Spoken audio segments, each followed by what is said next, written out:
Hello everyone, this is Aparajita from evidyarthi.in और आज हम करने वाले हैं एमसीक्यू चैप्टर नंबर 4 एग्रीकल्चर के फ्रॉम योर बुक जियोग्राफी। तो चलिए let's begin the journey of MCQ. तो सबसे पहले यहाँ पे evidyarthi.in की वेबसाइट पे आपको पहुंच जाना है।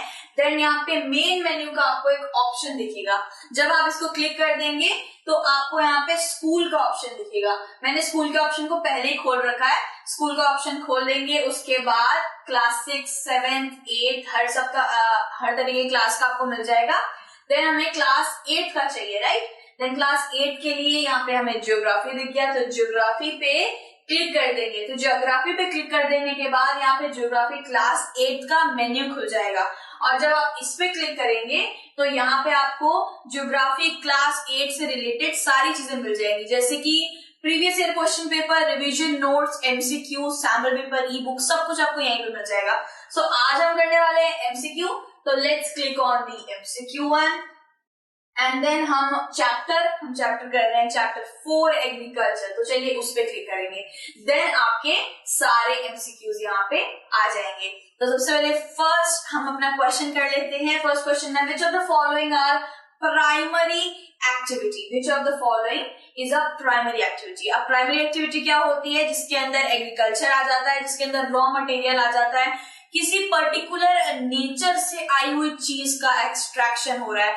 अब हम बात करेंगे कोल की। चारकोल जो होता है, जिसको कोयला बोला जाता है, वो तो नेचर से आ रहा है डायरेक्ट, राइट। नेचर से आ रहा है, खदानों से आ रहा है, तो उसका एक्सट्रैक्शन डायरेक्ट कहाँ से हो रहा है? नेचर से हो रहा है। और प्राइमरी एक्टिविटी में नेचर से रिलेटेड सारी चीजें रहती है। सेकेंडरी एक्टिविटी में मैन्युफैक्चर, उन नेचुरल प्रोडक्ट्स की मैन्युफैक्चरिंग होती है। एंड टर्शरी में उन मैन्युफैक्चरिंग प्रोडक्ट्स का इंश्योरेंस, बैंकिंग, उनका बारकोड सीलिंग और क्या कहते हैं, उनको बिक्री करने के लिए मार्केट में ट्रांसपोर्टेशन, ये सब टर्शरी में आ जाता है। So primary activity basically connects with nature, direct nature. तो एग्रीकल्चर, माइनिंग, फिशिंग, ये सारा ही प्राइमरी एक्टिविटी में आएगा। माइनिंग यानी कि extraction of natural resources. Fishing भी फिश भी तो ऑब्वियसली नेचर से आ रही है, ओशन से आ रही है, सी से आ रही है, और एग्रीकल्चर डायरेक्ट नेचर से ही ताल्लुकात रखती है, इसलिए इसमें आ जाएगा ऑल ऑफ दीज। उसके बाद हम नेक्स्ट पर क्लिक करके नेक्स्ट क्वेश्चन पे चले जाएंगे। सो नेक्स्ट क्वेश्चन आ जाता है, what is cultivation of grapes called? ठीक है, सो सेरिकल्चर क्या होता है? सेरिकल्चर को कहा जाता है कल्टीवेशन ऑफ सिल्क वॉर्म्स बनाते हैं, सिल्क ककून्स के अंदर सिल्क बनाते हैं, तो वो सेरिकल्चर में आ जाता है। उस सिल्क को कैसे एक्सट्रैक्ट करा जाता है वॉर्म्स के ककून से, फिर उसको प्रोड्यूस करा जाता है, प्रोसेस के थ्रू जाता है, देन वो सिल्क का कपड़ा बनता है, वो सेरिकल्चर में आता है। ठीक है, फ्लोरिकल्चर में क्या आता है? फ्लोरिकल्चर में फ्लावर से रिलेटेड कल्टीवेशन होती है, वो फ्लोरिकल्चर में आ जाता है। हॉर्टिकल्चर में क्या आता है? हॉर्टिकल्चर में आ जाता है वेजिटेबल्स, प्लांट से रिलेटेड, ये सब आ जाता है हॉर्टिकल्चर में। सो बेसिकली जो कल्टीवेशन होता है ना, ग्रेप्स का कल्टीवेशन, अंगूरों का कल्टीवेशन, अंगूर भी भाई बहुत अलग अलग प्रकार के होते हैं। काले अंगूर होते हैं और हरे अंगूर होते हैं, और इवन अंगूर से वाइन भी बनती है। इटली में अगर आपने कभी देखा होगा तो इटली में तो बहुत सारे विनयार्ड्स हैं ग्रेप्स के, जहाँ पे वाइन बनाई जाती है इसे फर्मेंट करके। सो जो जितना भी प्रोसेस होता है ग्रेप्स का कल्टीवेशन का, वो विटीकल्चर में आ जाता है। ठीक है, तो इसको कहा जाता है विटीकल्चर। फिर हमारा क्वेश्चन नंबर 3 आ जाता है, the imported input like seeds, fertilizer, machinery, etc. form a system called as। अब यहाँ पे देखते हैं बार्टर सिस्टम। बार्टर सिस्टम क्या होता है? बार्टर सिस्टम मतलब कि exchange of service and goods, यानी कि अगर मेरे पास 1 किलो सेब है और मेरे दोस्त के पास मुर्गी है, तो वो मुझे मुर्गी दे देगा और मैं उसे सेब दे दूंगी। सो बेसिकली पहले जमाने में तो पैसे तो थे नहीं, तो ऐसे सर्विस के साथ एक्सचेंज होकर जिसको जो नीड चाहिए होती थी वो उसके साथ एक्सचेंज कर लेता था। ठीक है, तो उसको बार्टर सिस्टम बोलते हैं। Water system obviously water system में नहीं होगा, एंड ऑल ऑफ दीज भी नहीं होगा। तो इसका आएगा जहां पे हमें एग्रीकल्चर में क्या क्या चीजें चाहिए होती है? सीड चाहिए होता है, फर्टिलाइजर चाहिए होता है, इनपुट चाहिए होता है, मशीनरी चाहिए होता है, और तो ऑब्वियसली फार्मिंग करने के लिए चाहिए होता है। तो बेसिकली इसका नाम होगा फार्म सिस्टम। ये सारी चीजें, फर्टिलाइजर, मशीनरी, सीड, ये सब आपको फार्मिंग करने में चाहिए होता है, तो इसको फार्म सिस्टम बोला जाएगा। तो चलिए नेक्स्ट पे करेंगे। देन आ जाएगा question number 4, type of farming A type of farming to meet family need is known as, मतलब कि कुछ फैमिलीज होती हैं जो सिर्फ अपने लिए फार्मिंग करती हैं और उसमें से जो भी जोत के उनको खाने के लिए मिलता है, समझ लीजिए उन्होंने सोरगम उगाया या फिर उन्होंने बाजरा उगाया, तो वो किसी को आगे बेचने के लिए नहीं उगा रहे हैं, वो सिर्फ अपने खाने के लिए उगा रहे हैं, फैमिली को सस्टेन करने के लिए उगा रहे हैं। तो ये कौन सी टाइप की फार्मिंग होती है?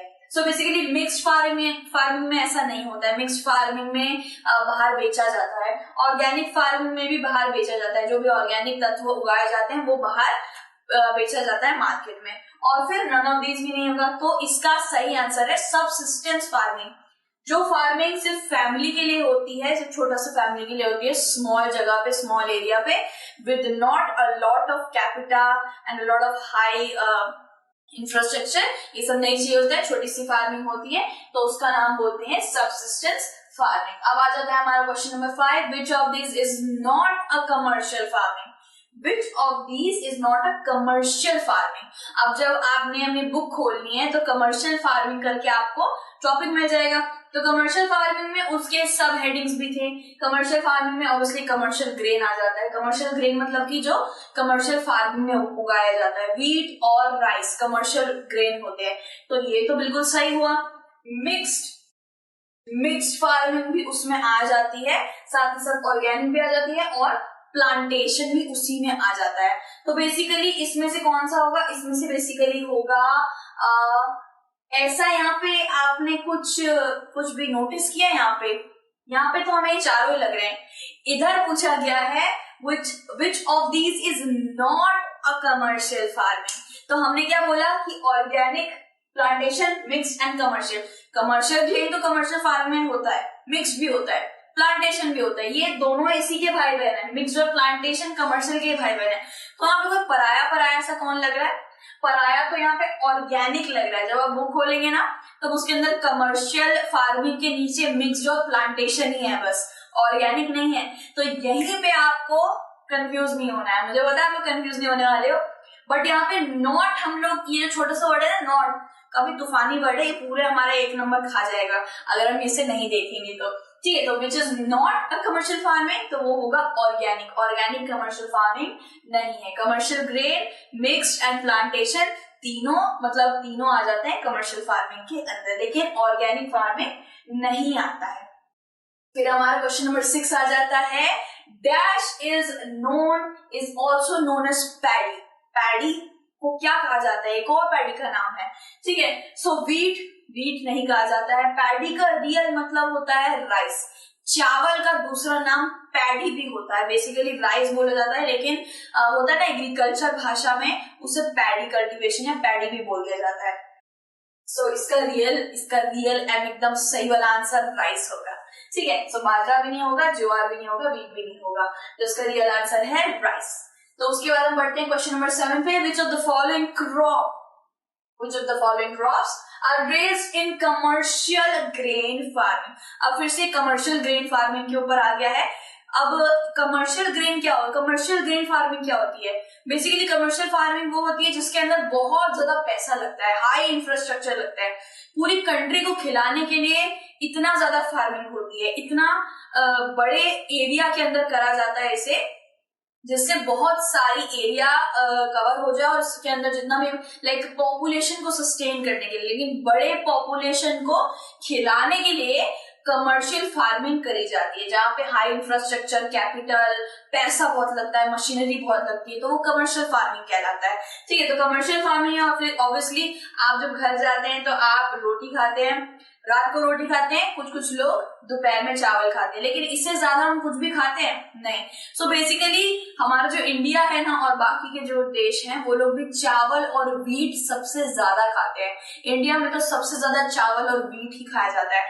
सो अगर इंडिया की बात करें तो कमर्शियल ग्रेन 2 हुए, चावल और आटा। सो बेसिकली मेज नहीं होगा, वीट होगा। एंड यहाँ पे देख लेते हैं, वीट इंडिया के लिए आ जाता है और मेज बाहर के देश के लिए आ जाता है, यानी कि यूएसए के लिए आ जाता है। ठीक है, सो वीट एक कमर्शियल क्रॉप है और मेज भी एक कमर्शियल क्रॉप है, तो हम इसे बोथ ऑफ दीज कर देंगे। ठीक है, उसके बाद नेक्स्ट पे आ जाते हैं भाई, rubber plantation is famous in. Rubber plantation कहाँ पे फेमस है? अब भाई पहले श्रीलंका की बात करते हैं। श्रीलंका के यहाँ पे आपको चाय बहुत अच्छी मिलेगी। श्रीलंका में चाय के बागान है, इंडिया में भी चाय के बागान बहुत है, तो श्रीलंका और इंडिया चाय ग्रो करते हैं। ब्राजील कॉफी ग्रो करता है। एंड यूएसए बेसिकली व्हीट, मेज एंड कॉर्न, ये सब चीजें, पीनट, ये सब चीजें ज्यादा ग्रो करता है। तो बेसिकली इसका राइट आंसर होगा मलेशिया। रबर प्लांटेशन वहां सबसे ज्यादा है, रबर सबसे ज्यादा वहां पे फेमस भी है, तो राइट आंसर मलेशिया होगा। उसके बाद आ जाते हैं हम नेक्स्ट क्वेश्चन पे, 9th वाले पे। Which of the following are coarse grain, यानी कि दरदरे ग्रेन कौन से होते हैं?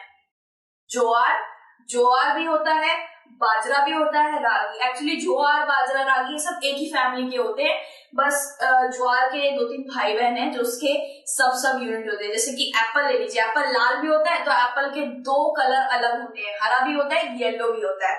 अब रोज ले लीजिए, रोज रेड है तो rose black, pink, red, white, pink colour, पता नहीं बहुत सारे कलर होते हैं रोज के। सो वैसे ही कोर्स ग्रेन में भी बहुत सारे ग्रेन आ जाते हैं, तो इसका हम कर देंगे ऑल ऑफ दीज, क्योंकि रागी, बाजरा, ज्वार तीनों ही कोर्स ग्रेन में गिने जाते हैं। उसके बाद हमारा क्वेश्चन नंबर 10 आता है, which of the following country is a leading producer of rice? अब पाकिस्तान में राइस इतना नहीं उगाया जाता है, एंड मलेशिया में रबर के लिए, मैं अभी सुना कि रबर के लिए मशहूर है, ठीक है। इजिप्ट में भी राइस इतना नहीं उगाया जाता है, इजिप्ट में बीन्स बहुत खाया जाता है। पाकिस्तान में राइस इतना नहीं खाया जाता, वहां रोटी एंड अनाज वाले ग्रेनों पे ज्यादा निर्भर रहते हैं। सो बेसिकली चाइना इसका सही आंसर होगा, क्योंकि चाइना में राइस नूडल, राइस केक, सब कुछ वहां राइस बन, सब कुछ राइस का होता है, ठीक है। सो इसका सही आंसर था राइस। नेक्स्ट क्वेश्चन पे आ जाते हैं, question number 11, which type of soil is good for growing wheat? यानी कि गेहूं उगाने के लिए सबसे बढ़िया सॉइल कौन सा चाहिए होता है, ठीक है। सॉइल में अलग अलग तरीके के चाहिए, ऑब्वियसली जो गेहूं होता है उसको अच्छी ब्राइट सनशाइन चाहिए होती है, तो इसके लिए डेजर्टेड एरिया बिल्कुल नहीं होगा, पानी भी उसको बहुत चाहिए होता है, तो desert area it's a big no. Sandy area भी नहीं चाहिए होता है, क्योंकि पानी चाहिए, सैंड तो पूरा पानी सोख लेगा, तो गेहूं खाएगा ही क्या पानी में, ठीक है। तो नन ऑफ दीज भी नहीं होगा, इसका सही आंसर होगा लोमी एक वेराइटी है सॉइल की, लोमी, एलुवियल, ब्लैक सॉइल, ये सब वेराइटी है। तो आपको इसमें से थोड़ा सा छांट लेना है कि भाई यहाँ पे कौन से सॉइल की बात हो रही है, तो इनमें से सॉइल तो मुझे एक ही नाम दिखा, तो loamy is the right answer. तो नेक्स्ट कर देंगे, फिर आ जाएगा question number 12, which of these are millets? अब भाई ये थोड़ा सा बहुत ज्यादा इंफॉर्मेटिव क्वेश्चन है ये। मिलेट को ज्वार कहा जाता है, इंडिया के अंदर मिलेट को ज्वार कहा जाता है, और ज्वार के बहुत सारे भाई बहन भी होते हैं, ठीक है। फिंगर मिलेट को बोला जाता है, आई थिंक रागी बोला जाता है, बाजरा बोला जाता है, और कुट्टू के आटे को बकवीट फ्लावर बोला जाता है। तो ये सारे कोर्स ग्रेन है और ये सारे मिलेट के ही भाई होते हैं। तो ज्वार, रागी, ये दोनों ही मिलेट की फैमिली से आते हैं, तो इसका बोथ ऑफ दीज होगा, ठीक है। उसके बाद हम नेक्स्ट पे क्लिक कर देंगे, तो हमारा 13th आ जाएगा, which fibre requires frost free days to grow? तो फ्रॉस्ट फ्री डेज यानी कि बिल्कुल ठंडा नहीं चाहिए होता है, ब्राइट सनशाइन चाहिए होती है, अच्छा खासा पानी चाहिए होता है। 210 फ्रॉस्ट फ्री डेज कौन से ऐसे फाइबर को चाहिए होता है? तो फाइबर तो यहाँ पे जूट भी है, नायलॉन भी है। नायलॉन एक्चुअली मैनमेड फाइबर है, ठीक है। तो बेसिकली नेचुरल फाइबर की बात हो रही है, तो जूट भी फाइबर है भाई नेचुरल, लेकिन जूट को इतना पानी नहीं चाहिए होता है, जूट को बहुत कड़ी धूप चाहिए होती है, लेकिन जूट को पानी नहीं चाहिए होता, उतनी केयर भी नहीं चाहिए होती है उसे, और फर्टाइल सॉइल भी नहीं चाहिए होता है। तो बात करें यहाँ पे, तो cotton is the right answer, क्योंकि कॉटन को 210 फ्रॉस्ट फ्री डेज चाहिए होते हैं, और साथ ही साथ उसको ब्राइट सनशाइन चाहिए होती है, पानी भी अच्छा खासा चाहिए होता है। So cotton is the right answer. यहाँ पे हम नेक्स्ट कर देंगे, एंड देन हमारा 14th आ जाएगा, विच of the following countries usually practice commercial agriculture? Commercial agriculture कौन सी कंट्री प्रैक्टिस करती है? अब हम इंडिया की बात करें तो इंडिया में सब्सिस्टेंस फार्मिंग ज्यादा चलती है, ट्रेडिशनल फार्मिंग अभी भी चलती है वहां पे। तो कमर्शियल फार्मिंग बेसिकली यूएस में बहुत चलती है, बांग्लादेश में भी फार्मिंग होती है, लेकिन वहां भी ट्रेडिशनल फार्मिंग बहुत चलती है, अलग अलग तरीके से, कॉन्टोर प्लाउइंग, शिफ्टिंग कल्टीवेशन, वहां ये सब भी बहुत चलता है, ठीक है। बांग्लादेश में शिफ्टिंग कल्टीवेशन काफी ज्यादा मात्रा में चलता है, ठीक है। एंड भूटान में बात करें तो भूटान में इतना फार्मिंग नहीं होता है, ठीक है। सो बेसिकली यही बात है कि इसका आंसर होगा यूएसए। यूएसए में कमर्शियल क्रॉप, यानी कि यूएसए काफी ज्यादा डेवलप्ड नेशन है, वहां पे पैसे वैसे के लिए इतना ज्यादा कटौती नहीं है, पैसे वैसे काफी अच्छे खासे हैं, कैपिटल, इंफ्रास्ट्रक्चर, मशीनरी, टेक्नोलॉजी सब कुछ बहुत अच्छा है। तो यूएसए कमर्शियल फार्मिंग बड़े बड़े खेतों में एरिया लेके करता है, तो इसका राइट आंसर होगा यूएसए। तो चलिए हमारा क्वेश्चन, लास्ट क्वेश्चन था, अब हम रिजल्ट्स देख लेंगे। हमारा लास्ट क्वेश्चन था क्वेश्चन नंबर 14, हमने यूएसए कर लिया है, अब हम रिजल्ट्स देख लेते हैं।